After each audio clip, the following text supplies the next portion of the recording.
Buongiorno a tutti dalla redazione di Telefriuli, benvenuti con questa prima edizione del nostro telegiornale. Personale in fuga dagli ospedali della provincia di Udine verso i privati, mancato indennizzo per gli straordinari, protesta oggi davanti al nosocomio del capoluogo friulano da parte della UIL FLP, pronta a indire lo sciopero generale in caso di mancate risposte. Sentiamo l'intervista al segretario generale Stefano Bressan. Ma ci troviamo qui a seguito di un percorso di assemblee che ha toccato tutta la SUFC, da nord a sud. Un percorso che ci ha dato il pieno mandato da parte di tutti i dipendenti a proclamare lo stato di agitazione di tutto il personale di comparto di ASUFC. Il malcontento regna sovrano tra i dipendenti, malcontento dovuto a una cattiva o pessima gestione da parte della direzione aziendale. Per quel che riguarda il personale, un dato che dimostra la grave criticità in cui versa questa azienda è la perdita di organico. Dal 31/12 a oggi abbiamo avuto una perdita di quasi 50 dipendenti. È una cosa inaccettabile, bisogna intervenire immediatamente, anche sul fronte del personale. C'è la fuga verso altri privati? C'è una fuga assolutamente verso il privato che offre condizioni economiche migliori, ma anche condizioni di lavoro, vista la grave situazione anche organizzativa in cui versa questa azienda. Ultimo pagina, la manager friulana Alberta Gervasio indicata come presidente, tra i consiglieri anche l'avvocato Guglielmo Pellizzo, attuale vicepresidente di Civibank, e il presidente di Trieste Airport Antonio Marano. Così Sparcassa ha presentato ieri la sua lista per il nuovo CDA di Civibank e ha annunciato l'impegno di adesione all'OPA della Fondazione Cassa di Risparmio di Carpi. Con l'avvio dell'OPA alle porte, anche Sparcasse presenta la propria lista per il nuovo CDA da sottoporre all'Assemblea dei soci di Civibank, prima convocazione il 29 aprile, seconda il 25 maggio. La lista per il Consiglio di amministrazione prevede un'importante qualificata espressione del territorio locale. In particolare, in testa alla lista, la figura di Alberta Gervasio, manager che dopo un'esperienza decennale in Nester e Young ha ricoperto incarichi importanti nel mondo friulano, fra cui quello di direttore amministrazione, finanza e controllo presso la Sridon Snydero, approdando nel 2012 al gruppo Bru Energy, dove oggi ricopre la carica di amministratore delegato. La lista prosegue con Guglielmo Pellizzo, attuale vicepresidente di Civibank e noto avvocato udinese.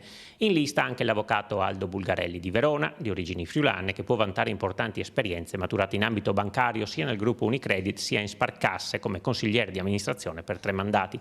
Nella lista anche Lidia Glavina, importante manager triestina e appartenente alla comunità slovena, che vanta un curriculum molto significativo. E compare anche il nome di Antonio Marano, presidente dell'aeroporto del Friuli Venezia Giulia, con diversi incarichi di consigliere di amministrazione in altre importanti società italiane. La lista vede poi nelle posizioni successive 3 dirigenti di Sparcasse, Mario Cappelletti, Luca Cristoforetti e Armin Weissennegger. Infine Silvano Chiappo, già dirigente bancario con ruoli di vertice in Civibank e in Credit Agricole Friuladria. Per il presidente di Sparcasse, Gerhard Brandstetter, si tratta di una lista che rappresenta il territorio e con grandi professionalità. Intanto crescono le adesioni. Oggi si è registrato un ulteriore impegno da parte di Fondazione Cassa di Risparmio di Carpi, che detiene il 2,87% del capitale sociale, rappresentando così il terzo principale azionista della banca friulana. La somma delle azioni Civibank, oggetto degli impegni di adesione sottoscritti sino ad oggi, insieme alla partecipazione già detenuta da Sparcasse, arriva al 34,1% del capitale sociale di Civibank. Sarebbe scorretto e inopportuno che la Regione si intromettesse in una questione che riguarda il mercato, così il Presidente Federica in merito all'OPA lanciata da Sparcasse su Civibank. Federica interviene poi anche sull'Election Day, sentiamolo. La Regione in modo trasparente, leale e corretto non si intromette nel mercato e nelle azioni di mercato. Se qualche parte della politica pensa che la Regione debba dire in una realtà privata chi compra, chi deve vendere o d'altro, penso che si sbagli del ruolo che ha la pubblica amministrazione. La pubblica amministrazione e la Regione ovviamente pretende da chiunque abbia Civibank, abbia la maggioranza ed altro adesso, in futuro, in passato, che ci sia un'attenzione per l'economia e l'impresa regionale e del territorio e che ci sia, ovviamente chiediamo una collaborazione con tutti quegli istituti che la Regione ha in campo per l'aiuto alle imprese e alle famiglie. Ovviamente non entriamo nelle logiche di offerte o d'altro, perché sarebbe scorretto e penso anche assolutamente inopportuno. Se il Presidente non entra nel merito delle questioni economiche, lo fa rispetto a quelle politiche, oltre a confermare la soddisfazione per l'Election Day e il lavoro per la lista del Presidente in vista delle regionali del 2023, parla anche dei possibili sfidanti. Oltre al ministro Stefano Patuanelli esce anche il nome di Franco Jacob. Mi auguro che la prossima campagna elettorale sia una campagna basata sul merito delle cose che abbiamo fatto. Penso che siamo riusciti, in mezzo anche a molte difficoltà, ma ad imprimere un forte cambio di passo in questa regione. Il lavoro da fare ancora tanto, sicuramente miglioramenti, c'è sempre spazio di miglioramento. Devo dire però che la capacità attrattiva della nostra regione dal punto di vista economico e lavorativo, anche nei momenti di estrema difficoltà che abbiamo vissuto e che siamo riusciti a superare insieme, oggi può vedere una situazione sicuramente diciamo, migliore rispetto alle prospettive che con una pandemia o una guerra in corso potevano esserci. Voltiamo pagina dal robot che sfida l'uomo a Tris agli occhiali super tecnologici. L'intelligenza artificiale è protagonista grazie a Comet nell'ambito di SAMU Expo. In visita allo stand del cluster della metalmeccanica anche 500 ragazzi delle scuole del territorio. L'intelligenza artificiale è protagonista a SAMU Expo, la rassegna della manifattura in corso a Pordenone Fiere, grazie al Comet, il cluster della metalmeccanica, coorganizzatore della manifestazione. In vetrina anche il robot dotato di intelligenza artificiale, capace di sfidare l'uomo nel gioco del tris, con il quale i visitatori si possono misurare e divertire. Quest'anno le 75 aziende che espongono con Comet, il cluster della metalmeccanica del Friuli Venezia Giulia, nei 1000 metri quadrati dedicati appunto al Friuli Venezia Giulia, tra padiglione 8 e padiglione 9, presentano un nuovo modello di business grazie alle tecnologie di Industria 4.0. Sempre allo stand Comet, visitato giovedì anche dall'assessore regionale Sergio Bini, si potranno vedere gli speciali occhiali DynaAge, che non solo forniscono informazioni in tempo reale a chi li indossa, ma sono anche in grado di registrare e trasmettere dal vivo la loro situazione a un esperto collegato in remoto per interagire e ricevere assistenza. Lo stand di Comet ha accolto anche 500 studenti delle scuole medie e superiori, raccontando loro il mondo della meccanica. Torniamo in provincia di Udine, inaugurati gli spazi della scuola dell'infanzia a Pagnacco, rimessa a nuovo grazie ai fondi regionali pari a 1,5 milioni di euro. I lavori hanno riguardato la riqualificazione energetica dell'edificio, l'adeguamento antisismico e il rinnovamento interno. Assessore, oggi l'inaugurazione di una scuola a Pagnacco e la Regione ha investito parecchio in questa struttura. Sì, noi stiamo investendo parecchio come giunta e come assessorato su tutte le scuole del territorio regionale per due motivi. Uno, prima di tutto per la sicurezza dei bambini e delle famiglie. Secondo motivo per l'efficientamento sia termico che elettrico. Per cui quando si fanno questi interventi è giusto ottenere questi obiettivi perché sono fondamentali sia per l'economia ma per la sicurezza dei ragazzi. Opera fortemente voluta da questa amministrazione comunale che da sempre ha svolto lo sguardo con particolare attenzione a quelle che sono le attività di sviluppo e di investimento per quelle che sono le strutture pubbliche scolastiche.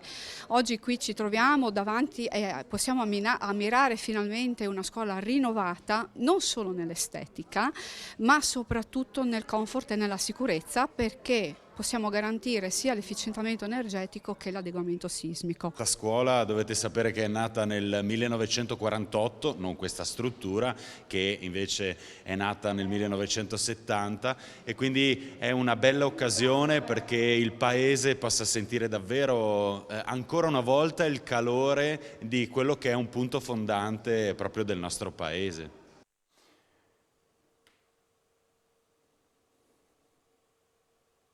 Si chiama Save Ukraine Art 2022 ed è il progetto per salvare le opere d'arte dell'Ucraina, un progetto che vede in squadra molti imprenditori, tra cui Lucio Gomiero, che è amministratore unico di Udine Gorizia Fiere, l'anticipazione ieri nella trasmissione Screenshot.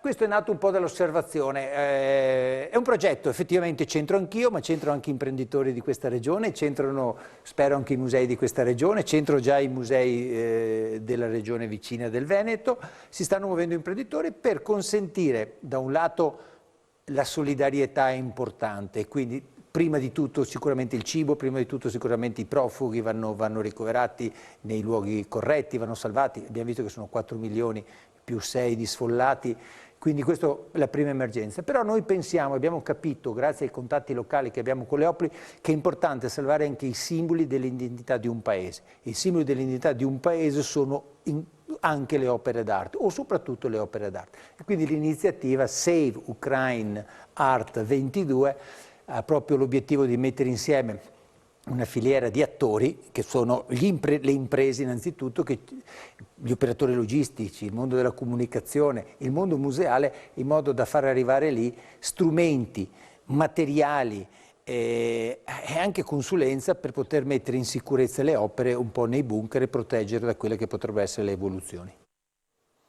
Un film ambientato a Rivignano Teora con protagonisti 6 undicenni del posto assieme al sindaco Mario Anzile e al parroco Monsignor Paolo Brida. L'idea nata dal gruppo recreativo del paese Drin e Delaide per promuovere le bellezze del territorio. Il film Friul Baby Criminals sarà proiettato all'Auditorium Comunale il 9 e il 10 aprile.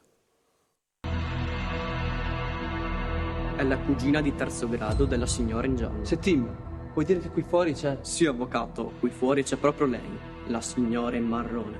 Dille che la riceverò in cantina. Se le cose si mettono male, voglio poter far sparire il cadavere. 6 undicenni protagonisti, tutti di Rivignano Teora, assieme al sindaco e il parroco, circa un centinaio le persone nel set di Friul Baby Criminals.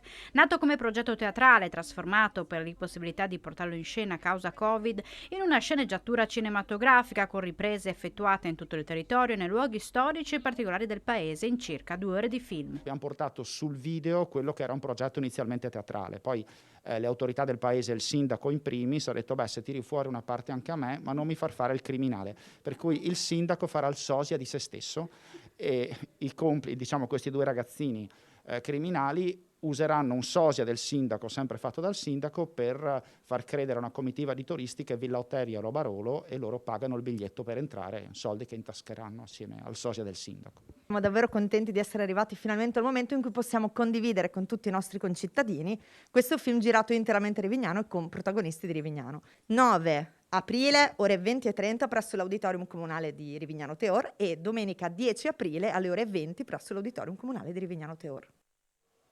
Questa era anche l'ultima notizia, vi ringrazio per la vostra cortese e fedele attenzione, ci vediamo stasera alle 19.